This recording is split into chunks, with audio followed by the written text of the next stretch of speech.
નમસ્કાર મિત્રો, ગુજરાતી વાર્તામાં આપનું સ્વાગત છે. શ્રાવણ મહિનાનો પહેલો સોમવાર હતો.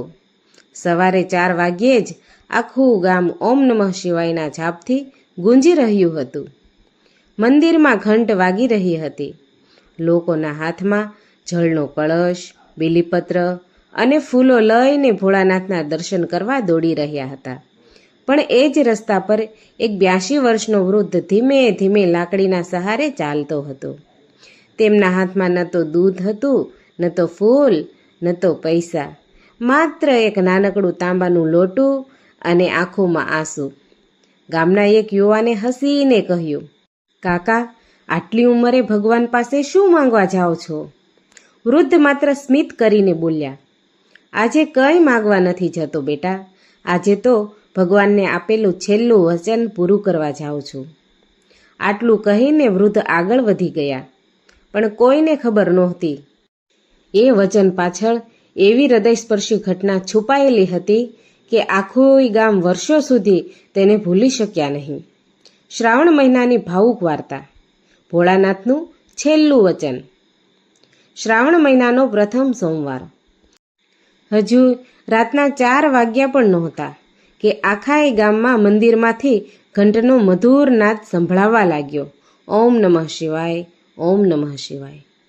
ગામના દરેક ઘરમાંથી ધૂપની સુગંધ આવતી હતી. સ્ત્રીઓ માથા પર કળશ લઈને મંદિરે જવા નીકળતી હતી. બાળકો પણ નવા કપડાં પહેરીને ખુશખુશાલ ભોળાનાથના દર્શન કરવા તૈયાર થતા હતા. એ જ ગામમાં રહેતા હતા દેવશંકર દાદા. ઉંમર લગભગ 82 વર્ષની હતી. સફેદ દાઢી, હાથમાં જૂની લાકડી, આંખો ધૂંધળી થઈ ગઈ હતી. પણ ભોળાનાથના પ્રત્યેની ભક્તિ આજે પણ યુવાનીની જેવી જ હતી. ગામમાં કોઈ તેમને નામથી બોલાવતું નહોતું.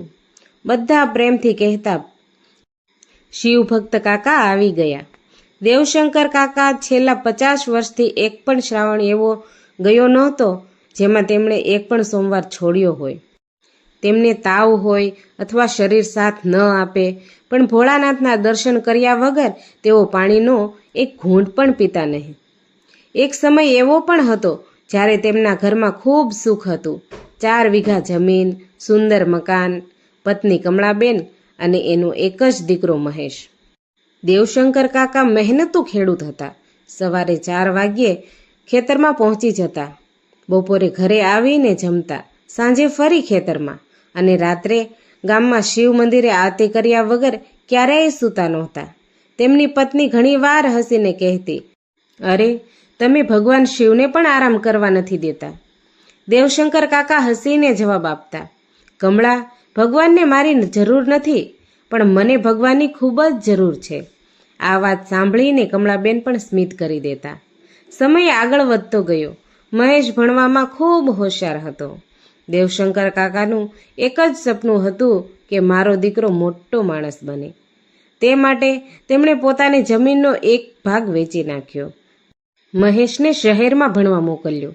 ગામના લોકો કહેતા, દેવશંકર, આટલી જમીન વેચી દીધી, વૃદ્ધાવસ્થામાં શું કરશો? દેવશંકર કાકા હસીને કહેતા, જમીન ફરી આવી જશે, પણ સંતાનનું ભવિષ્ય પાછું નથી આવતું. વર્ષો પછી મહેશ એન્જિનિયર બની ગયો. શહેરમાં મોટી નોકરી મળી ગઈ. ગામમાં ખુશીની લહેર ફરી વળી. દેવશંકર કાકાએ આખા ગામને પ્રસાદ ખવડાવ્યો. મંદિરમાં 108 દીવા પ્રગટાવ્યા અને ભોળાનાથને હાથ જોડીને કહ્યું, પ્રભુ, મારું સ્વપ્ન પૂરું કર્યું. હવે જીવનમાં બીજી કોઈ ઈચ્છા નથી રહી. પરંતુ જીવન હંમેશા માણસના વિચાર મુજબ ચાલતું નથી. મહેશને શહેરની જ એક યુવતી સાથે પ્રેમ થયો. બંનેએ લગ્ન કરી લીધા. દેવશંકર કાકાએ કોઈ વિરોધ કર્યો નહીં. તેમણે કહ્યું, દીકરો ખુશ હોય એ જ મારી ખુશી. શરૂઆતમાં બધું સારું ચાલ્યું. દર અઠવાડિયે ફોન આવતો, દર તહેવારે દીકરો ગામે આવતો. પછી મહિનામાં 1 ફોન, પછી 2 મહિનામાં, અને પછી ફોન પણ બંધ થઈ ગયો. દેવશંકર કાકા દરરોજ સાંજે ઘરની બહાર બેઠા રહેતા. કોઈ બસ ગામમાં પ્રવેશતી દેખાય એટલે ઊભા થઈ જતા. કદાચ આજે મહેશ આવ્યો હશે. પણ બસમાંથી બીજા લોકો ઉતરતા. દેવશંકર કાકા ફરી નિરાશ થઈને બેસી જતા. કમળાબેન સમજાવતા, એ શહેરમાં વ્યસ્ત હશે. દેવશંકર કાકા હળવું સ્મિત કરતા, હા, મારો દીકરો ખરાબ નથી, માત્ર કામમાં વ્યસ્ત હશે. પણ એક દિવસ એવો આવ્યો જેણે આખું જીવન બદલી નાખ્યું. શ્રાવણ માસ શરૂ થવાના માત્ર 5 દિવસ બાકી હતા. કમળાબેનને અચાનક હાર્ટ એટેક આવ્યો.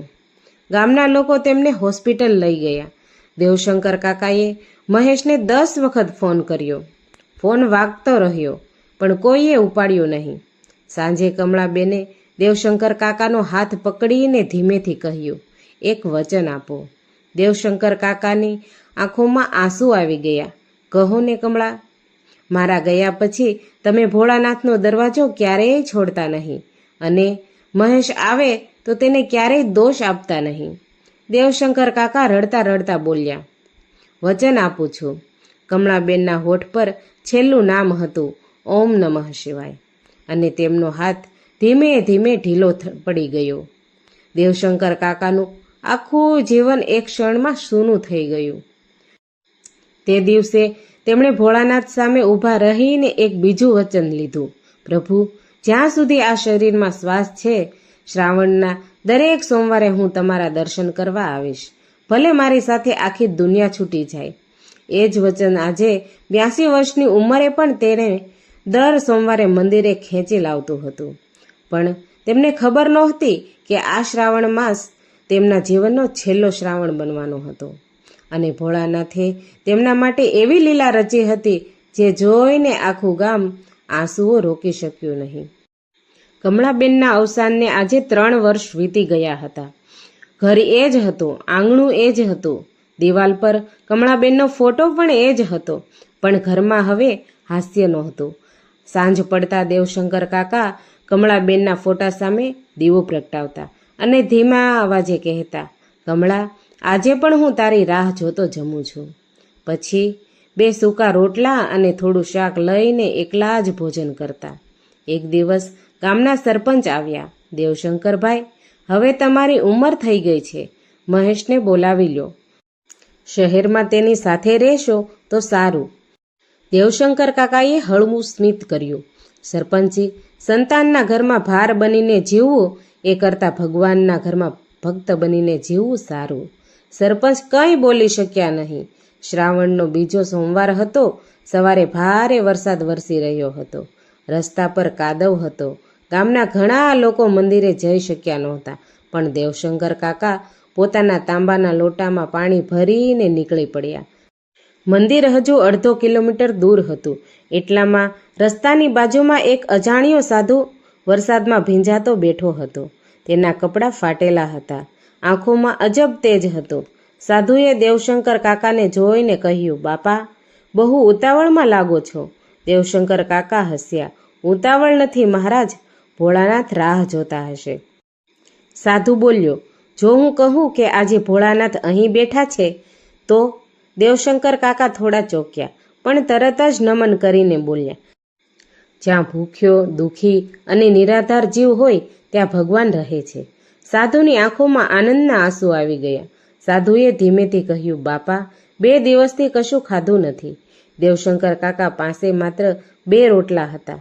એ જ તેમના આખા દિવસનું ભોજન હતું. એક ક્ષણ માટે પણ વિચાર્યા વગર તેમણે બંને રોટલા સાધુના હાથમાં મૂકી દીધા. મહારાજ, આ ગ્રહણ કરો. અને તમે શું ખાશો? ભગવાનનું નામ. સાધુએ રોટલો ખાધો. પછી દેવશંકર કાકાના માથા પર હાથ મૂક્યો. બાપા, તમે આજે ભગવાનને જમાડ્યા છે. દેવશંકર કાકા હસ્યા. મહારાજ, હું તો માત્ર મારું કર્તવ્ય કરું છું. મંદિરે પહોંચીને તેમણે જળાભિષેક કર્યો. આંખો બંધ કરીને પ્રાર્થના કરી, હે ભોળાનાથ, મારા દીકરાને સુખી રાખજો. એ મને યાદ કરે કે ન કરે, પણ તમે એને ક્યારેય છોડતા નહીં. મંદિરના પૂજારી આ બધું સાંભળતા હતા. તેમણે પૂછ્યું, કાકા, તમારા દીકરા પર ગુસ્સો નથી આવતો? દેવશંકર કાકાએ ખૂબ સુંદર જવાબ આપ્યો, જે વૃક્ષે જીવનભર છાંયો આપી હોય એ વૃક્ષ ક્યારેય પક્ષીઓને દોષ નથી આપતું કે તેઓ ઉડી ગયા. પૂજારીની આંખો ભીની થઈ ગઈ. બીજી તરફ શહેરમાં મહેશનું જીવન પણ બદલાઈ રહ્યું હતું. મોટી કંપનીમાં નોકરી હતી, મોટું ઘર હતું, પૈસા પણ ઘણા હતા, પણ મનમાં શાંતિ નહોતી. રાત્રે ઊંઘ આવતી નહોતી. વારંવાર બાળપણ યાદ આવતું હતું. પિતાના ખભા પર બેસીને મેળામાં ફરવાનું, ખેતરમાં કામ કરવાનું અને દરેક શ્રાવણમાં પિતાની સાથે શિવ મંદિરે જવાનું. એક દિવસ તેની નાની દીકરી કાવ્યાએ પૂછ્યું, પપ્પા, તમારા પપ્પા ક્યાં રહે છે? મહેશ થોડો ગભરાઈ ગયો. ધીમેથી બોલ્યો, ગામમાં. તો આપણે તેમને મળવા કેમ નથી જતા? આ સવાલનો જવાબ મહેશ પાસે નહોતો. તે રાત્રે આખી રાત ઊંઘી શક્યો નહીં. એ જ રાત્રે દેવશંકર કાકા ફરી સ્વપ્નમાં આવ્યા. એ જ સાધુ દેખાયા, પણ આ વખતે તેના રૂપમાં અદ્ભુત પ્રકાશ હતો. સાધુ બોલ્યો, દેવશંકર, તારો વિશ્વાસ હવે પરીક્ષાના અંતિમ પડાવ પર છે. મહારાજ, હું કંઈ સમજ્યો નહીં. આવતા સોમવારે તારા જીવનનો સૌથી મોટો ચમત્કાર થશે. દેવશંકર કાકા કંઈ પૂછે એ પહેલાં જ સાધુ અદૃશ્ય થઈ ગયા. સવારે જાગ્યા ત્યારે તેમના મનમાં અજબ શાંતિ હતી. તેમણે કમળાબેનના ફોટા સામે દીવો કર્યો અને કહ્યું, કમળા, લાગે છે ભોળાનાથ હવે કંઈક મોટું કરવા જઈ રહ્યા છે. પણ તેમને ખબર નહોતી કે શહેરમાં બેઠેલો તેમનો દીકરો મહેશ પણ એ જ ક્ષણે એવો જ એક નિર્ણય લઈ રહ્યો હતો, જે વર્ષોની દૂરીને એક જ દિવસમાં ઉગાડી દેશે. અને શ્રાવણનો 3જો સોમવાર આખા ગામ માટે ક્યારેય ન ભૂલાય એવા દિવસો બનશે. શ્રાવણનો 3જો સોમવાર આવવાનો હતો. રવિવારની રાત હતી. શહેરમાં મહેશ પોતાના ઘરની બાલ્કનીમાં ઊભો હતો. બહાર વરસાદ વરસી રહ્યો હતો. રસ્તા પર વાહનો દોડી રહ્યા હતા, પરંતુ મહેશનું મન વર્ષો પાછળ ગામની એ નાની ગલીમાં અટવાઈ ગયું હતું. તેને અચાનક પોતાના પિતાનો અવાજ યાદ આવ્યો. બેટા, માણસ કેટલો પણ મોટો થઈ જાય પણ પોતાના મૂળને ક્યારેય ભૂલતો નથી. મહેશે આંખો બંધ કરી.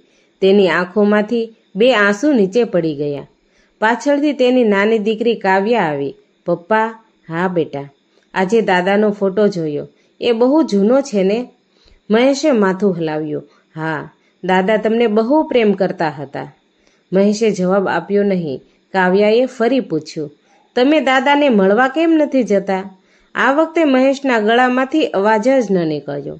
તે ખુરશી પર બેસી ગયો. થોડીવાર પછી તેણે મોબાઈલ હાથમાં લીધો. પિતાનો નંબર શોધ્યો. વર્ષોથી તેણે ફોન કર્યો નહોતો. આંગળી કોલના બટન પર અટકી ગઈ. પછી તેણે ફોન મૂકી દીધો. તેના મનમાં વિચાર આવ્યો કે જો પપ્પા મને જોઈને પણ ન બોલે તો? પણ અંદરથી બીજો અવાજ આવ્યો, તારા પપ્પાએ તને ક્યારેય દૂર કર્યો હતો? મહેશ પાસે તેનો જવાબ નહોતો. તે રાત્રે તેણે નક્કી કર્યું, કાલે સવારમાં હું ગામ જઈશ. સવારે 5 વાગ્યે મહેશ કાર લઈને નીકળી પડ્યો. કાવ્યા પણ તેની સાથે હતી.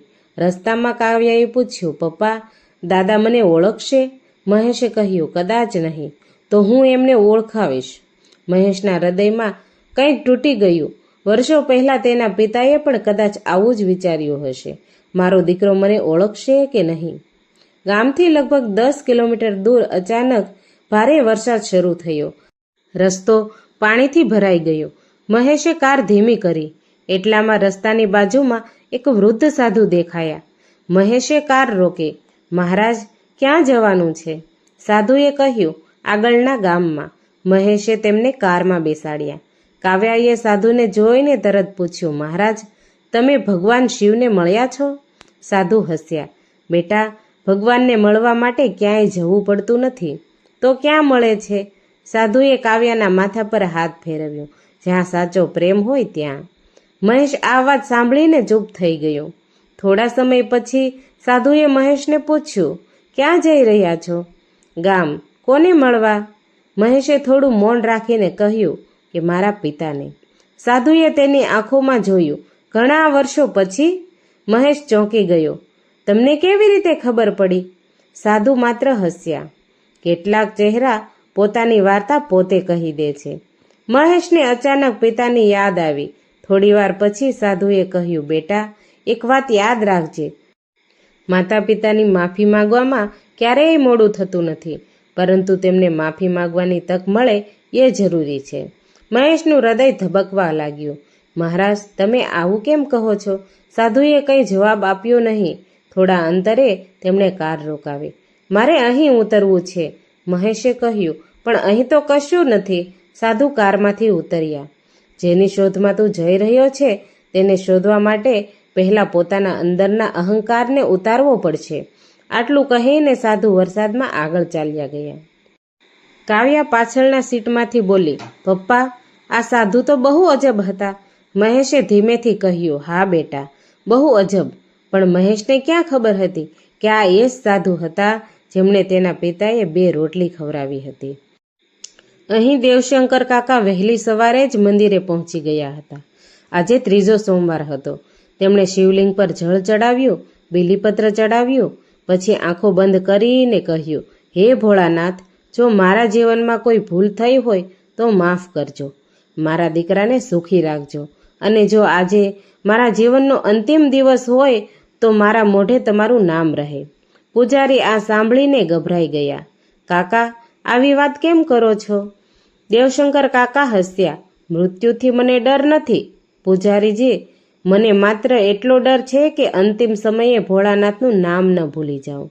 એ સમયે મંદિરની બહાર એક કાર આવીને ઊભી રહી. કાવ્યા દોડતી દોડતી અંદર આવી. તેની પાછળ મહેશ ઊભો હતો. દેવશંકર કાકાએ અવાજ સાંભળ્યો. તેમણે ધીમેથી પાછળ જોયું. સૌથી પહેલા તેમને કાવ્યા દેખાય, પછી મહેશ. બંનેની આંખો મળી. સમય જાણે થંભી ગયો. મહેશના હોઠ કંપી રહ્યા હતા. પપ્પા, દેવશંકર કાકાની આંખોમાં આંસુ આવી ગયા, પણ તેમણે કોઈ ફરિયાદ ન કરી, કોઈ સવાલ ન કર્યો. માત્ર એટલું કહ્યું, આવી ગયો બેટા. મહેશ દોડીને પિતાના પગે પડી ગયો. પપ્પા, મને માફ કરી દો. દેવશંકર કાકાએ તેમના માથા પર હાથ મૂક્યો. બેટા, પિતાનું હૃદય ક્યારેય એટલું મોટું નથી હોતું કે તેમાં દીકરા માટે જગ્યા ન હોય. બંને એકબીજાને ભેટી પડ્યા. વર્ષો પછી તેમના ઘરમાં ફરી કોઈએ તેમને દાદા કહીને બોલાવ્યા હતા. એ રાત્રે મહેશ પિતાના ઘરમાં જ રોકાયો. ભોજન માટે દેવશંકર કાકાએ પોતાના હાથથી રોટલી બનાવી. મહેશે રોટલી હાથમાં લીધી અને અચાનક તેની આંખોમાં આંસુ આવી ગયા. પપ્પા, તમે હજી પણ મારા માટે જમવાનું બનાવો છો? દેવશંકર કાકા હસ્યા. બાપ દીકરા માટે ક્યારે જમવાનું બનાવવાનું બંધ કરે છે? મહેશ રડી પડ્યો. પપ્પા, મેં તમને બહુ દુઃખ આપ્યું. બેટા, તું દૂર હતો પણ મારા દિલથી ક્યારેય દૂર નહોતો. મોડી રાત્રે મહેશ ઊંઘી ગયો. દેવશંકર કાકા બહાર ઓટલા પર બેઠા હતા. તેમણે આકાશ તરફ જોયું. ભોળાનાથ, મારું વચન પૂરું થયું. તેમના ચહેરા પર શાંતિ હતી, પણ એ જ ક્ષણે તેમને છાતીમાં ભારે દુખાવો થયો. તેમણે છાતી પકડી.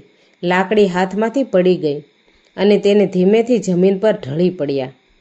મહેશ ઊંઘમાંથી જાગ્યો. પપ્પા, તે દોડીને બહાર આવ્યો.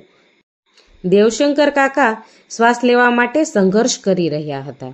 મહેશે તેમને હોસ્પિટલ લઈ જવા માટે કાર તૈયાર કરી, પણ દેવશંકર કાકાએ તેનો હાથ મજબૂતીથી પકડી લીધો.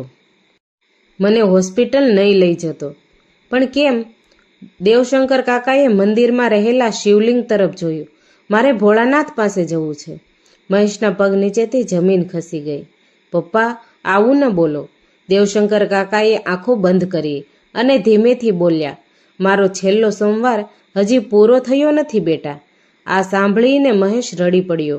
પરંતુ આગળ જે બનવાનું હતું તે જોઈને આખું ગામ ભોળાનાથની લીલા માની જશે. દેવશંકર કાકા ઓટલા પર પડ્યા હતા. મહેશ તેમની બાજુમાં ઘૂંટણીએ બેઠો હતો. પપ્પા, હોસ્પિટલ જઈએ, કૃપા કરીને. દેવશંકર કાકાએ ધીમેથી આંખો ખોલી. બેટા, ડરતો નહીં, પણ પપ્પા, મને ફરી તમને ગુમાવવા નથી. આ શબ્દો સાંભળીને દેવશંકર કાકાની આંખોમાં આંસુ આવી ગયા. તેમણે મહેશનો હાથ પકડીને કહ્યું, મને તો લાગે છે કે આજે ભોળાનાથે મારી સૌથી મોટી પ્રાર્થના સાંભળી છે. કઈ પ્રાર્થના? મારી અંતિમ ઘડીએ મારો દીકરો મારી પાસે હોય. મહેશ ધ્રુસકે અને ધ્રુસકે રડી પડ્યો. પપ્પા, મેં બહુ મોડું કરી દીધું. દેવશંકર કાકાએ તેના માથા પર હાથ મૂક્યો. ના બેટા, તમે મોડા નથી આવ્યા. તું તો એ જ દિવસે આવ્યા છો જે દિવસે ભોળાનાથે તને બોલાવ્યો છે. એ સમયે મંદિરની ઘંટડી અચાનક વાગવા લાગી. રાતના 12 વાગ્યા હતા. મંદિર બંધ હતું, છતાં ઘંટડી સતત વાગી રહી હતી. ગામના લોકો ઘરોની બહાર આવી ગયા. આટલીમાં રાત્રે મંદિરની ઘંટડી કોણ વગાડે છે? પૂજારી દોડીને મંદિર પાસે આવ્યા. મંદિરનો દરવાજો અંદરથી બંધ હતો, પણ ઘંટડી વાગતી જ રહી. દેવશંકર કાકાએ એ અવાજ સાંભળ્યો. તેમના ચહેરા પર સ્મિત આવી ગયું. મહેશે આશ્ચર્યથી પૂછ્યું, પપ્પા શું થયું? કાકાએ કહ્યું, મારો સમય આવી ગયો બેટા, ડરતો નહીં. ના પપ્પા, તમે આવું નહીં બોલો. એક વાત સાંભળ. મહેશ ચૂપ થઈ ગયો. મારા ગયા પછી આ ઘર વેચતો નહીં. આંગણામાં તારી માની તુલસી છે, એને પાણી આપતો રહેજે. અને દર શ્રાવણના સોમવારે એક ગરીબ માણસને ભોજન કરાવજે. મહેશે રડતા રડતા વચન આપ્યું. દેવશંકર કાકાએ આંખો બંધ કરી. હવે મને શાંતિ છે. પણ અચાનક કાકાએ આંખો ખોલી. મહેશ, હા પપ્પા. મને મંદિરે લઈ જા. આ હાલતમાં? હા બેટા, મારું વચન પૂરું કરવાનું છે. મહેશે ગામમાં 2 લોકોને બોલાવ્યા. બધાએ મળીને દેવશંકર કાકાને ખાટલા પર બેસાડ્યા. ધીમે ધીમે તેને મંદિર તરફ લઈ ગયા. આખું ગામ તેની પાછળ ચાલતું હતું. વરસાદ વરસતો હતો.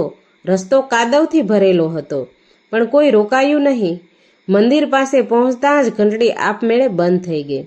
પૂજારીએ દરવાજો ખોલ્યો. દેવશંકર કાકાએ શિવલિંગ જોયું. તેમની આંખોમાંથી આંસુ વહેવા લાગ્યા. તેમણે હાથ જોડ્યા. હે ભોળાનાથ, 50 વર્ષથી હું તમારી પાસે આવું છું. આજે છેલ્લી વાર આવ્યો છું. મારી એ જ પ્રાર્થના છે. બધા લોકો શાંતિથી સાંભળતા હતા. દેવશંકર કાકાએ મહેશ તરફ જોયું. મારા દીકરાને ક્યારેય મારી જેમ એકલા ન રાખશો. મહેશ જમીન પર બેસીને રડી પડ્યો. પપ્પા. દેવશંકર કાકાએ શિવલિંગ પર હાથ મૂક્યો અને ધીમેથી બોલ્યા, ઓમ નમઃ શિવાય. 1 વાર, બીજી વાર અને ત્રીજી વાર. અને પછી તો અવાજ ધીમો થતો ગયો. મહેશે તેમનો હાથ પકડી લીધો. પપ્પા. દેવશંકર કાકાના ચહેરા પર અદ્ભુત શાંતિ હતી. તેમણે છેલ્લી વાર આંખો ખોલી. તેની સામે શિવલિંગ હતું. બાજુમાં દીકરો હતો. પાછળ આખું ગામ હતું. તેમણે સ્મિત કર્યું અને ધીમેથી કહ્યું, હવે મારું વચન પૂરું થયું. અને તેમની આંખો હંમેશ માટે બંધ થઈ ગઈ. મંદિરમાં સંપૂર્ણ શાંતિ છવાઈ ગઈ. કોઈ બોલતું નહોતું, પણ મહેશ પિતાના પગ પાસે માથું મૂકીને રડતો. પપ્પા, એકવાર બોલો. પણ હવે દેવશંકર કાકા કંઈ બોલવાના નહોતા. તેમના ચહેરા પર એવી શાંતિ હતી, જાણે તેઓ ઊંઘી રહ્યા હોય. સવારે આખાઈ ગામમાં એ વાત ફેલાઈ ગઈ. મંદિરની પાછળના રસ્તા પર એક સાધુ બેઠા હતા. મહેશ તેમને શોધતો ત્યાં પહોંચ્યો. સાધુએ મહેશને જોઈને કહ્યું, તારા પિતાનું વચન પૂરું થયું બેટા? મહેશ અચાનક થંભી ગયો. મહારાજ, તમે? તે સમજી ગયો આ એ જ સાધુ હતા જેમણે શ્રાવણના બીજા સોમવારે તેના પિતાની 2 રોટલી ખાધી હતી. મહેશે તેમના પગ પકડી લીધા. મહારાજ, તમે કોણ છો? સાધુ હસ્યા. જેને તારા પિતાએ ભૂખ્યો જોઈને પોતાનું ભોજન આપી દીધું હતું. પણ તમે કોણ? સાધુએ આકાશ તરફ જોયું. જેને તારો પિતા આખી જિંદગી ભોળાનાથ માનીને પૂછતો રહ્યો. મહેશ કંઈ સમજી શકે એ પહેલાં સાધુ ત્યાં નહોતા. માત્ર જમીન પર એક નાનું બીલીપત્ર પડેલું હતું. મહેશે તે બીલીપત્ર હાથમાં લીધું. તેને આંખોમાંથી આંસુ નીકળી ગયા. એ દિવસ પછી મહેશ બદલાઈ ગયો. તેણે શહેરની નોકરી છોડી નહીં, પરંતુ પોતાના પિતાનું ઘર ક્યારેય વેચ્યું નહીં. દર મહિને ગામ આવવા લાગ્યો. તુલસીમાં પાણી નાખતો, મંદિરમાં જતો અને દરેક શ્રાવણના સોમવારે ગામના ગરીબ લોકોને ભોજન કરાવતો. તેની દીકરી કાવ્યા પણ તેની સાથે આવતી. એક દિવસ કાવ્યાએ પૂછ્યું, પપ્પા, તમે દર સોમવારે આટલા બધા લોકોને કેમ જમાડો છો? મહેશે દીકરીના માથા પર હાથ મૂક્યો. કારણ કે તારા દાદાએ મને શીખવ્યું છે કે ભગવાનને શોધવા માટે હંમેશા મંદિરમાં જવાની જરૂર નથી. તો ક્યાં શોધવા? મહેશે આંખોમાં આંસુ સાથે કહ્યું, જ્યાં કોઈ ભૂખ્યું હોય અને તું તેને ભોજન આપે, જ્યાં કોઈ એકલું હોય અને તું તેનો હાથ પકડે, જ્યાં કોઈ વૃદ્ધ હોય અને તું તેને માન આપે, ત્યાં ભોળાનાથ પોતે હાજર હોય છે. કાવ્યાએ દાદાના ફોટા સામે હાથ જોડ્યા. દાદા, હું તમને ક્યારેય ભૂલીશ નહીં. વર્ષો પછી પણ ગામમાં શ્રાવણ આવે ત્યારે દેવશંકર કાકાની વાત થાય. લોકો કહે, શ્રાવણમાં દેવશંકર કાકાએ ભોળાનાથ પાસે ક્યારેય પોતાના માટે કંઈ માંગ્યું નહોતું. તેમણે માત્ર એક જ વાત માગી હતી, મારા અંતિમ શ્વાસે મારા મોઢે ભોળાનાથનું નામ હોય અને મારા પોતાના લોકો મારી પાસે હોય. અને ભોળાનાથે તેમની એ પ્રાર્થના સ્વીકારી. વાર્તાનો સંદેશ છે, શ્રાવણ માત્ર ઉપવાસ કરવાનો મહિનો નથી. શ્રાવણ આપણને શીખવે છે કે માતા પિતાની સેવા કરો, વૃદ્ધને ક્યારેય એકલા ન છોડો, ભૂખ્યાને ભોજન આપો, દુઃખીને સાંત્વના આપો અને સૌથી મોટી વાત, ભગવાન શિવને ફક્ત મંદિરમાં નહીં પરંતુ દરેક જીવમાં જુઓ. કારણ કે જે દીકરો પોતાના વૃદ્ધ માતા પિતાના પગ પાસે ભગવાનને જોઈ લે છે તેને ભગવાનને શોધવા ક્યાંય જવું પડતું નથી. અને કદાચ આ શ્રાવણમાં તમારા ઘરમાં કોઈ વૃદ્ધ મા કે બાપુજી તમારી રાહ જોઈ રહ્યા હશે, તેમની પાસે બેસજો, તેમનો હાથ પકડજો અને માત્ર એકવાર પૂછજો, બાપુજી કંઈ જોઈએ છે? કદાચ તેઓ કંઈ નહીં કહે, પણ તેમની આંખોમાંથી જે જવાબ મળશે એ જ કદાચ આખા શ્રાવણની સૌથી મોટી ભક્તિ હશે. ઓમ નમઃ શિવાય. જો આ વાર્તા તમારા દિલને સ્પર્શી હોય તો અમારા પેજને ફોલો કરો અને અમારી ચેનલને સબસ્ક્રાઈબ કરો અને તમારા પરિવાર સાથે શેર કરો અને કોમેન્ટ બોક્સમાં જય ભોળાનાથ લખજો.